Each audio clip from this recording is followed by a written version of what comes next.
ሰይጣንን ሸውዱት። እንዴት ካላችሁኝ በህይወታችሁ ከባድ ማዕበል ሲያስነሳና መከራ ሲያበዛባችሁ የእናንተን ደስታ ለመንጠቅና በቤታችሁ ሀዘንን ለማድረግ ዋጋ ሲከፍል አልቲሜት ጎሉ ከእናንተ አይኖችን ባንዲፈሱ ማድረግ ስለሆነ እናንተ ደግሞ ደስታችሁን በመጠበቅ ሸውዱት። ክፉ ነገር ሲያደርግባችሁ ደስተኛ በመሆን ሰይጣንን ሸውዱት። እንዴ ይቻላል ወይ ካላችሁኝ አዎ ይቻላል።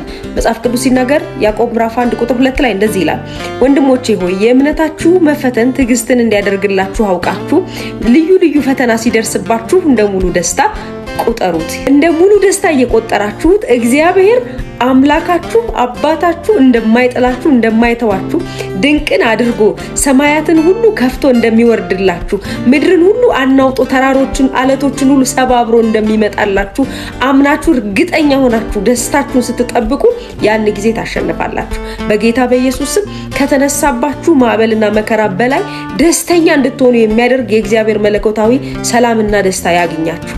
ሐሴት ይፍሰስባችሁ በጌታ በኢየሱስ ስም ስልጣን። የትኛውም ማዕበል የትኛውም ወጀብ ከህይወታችሁ ላይ ጸጥ ይበልላችሁ። የእግዚአብሔር ኃያልነትና አሸናፊነት በህይወታችሁ ይታይላችሁ።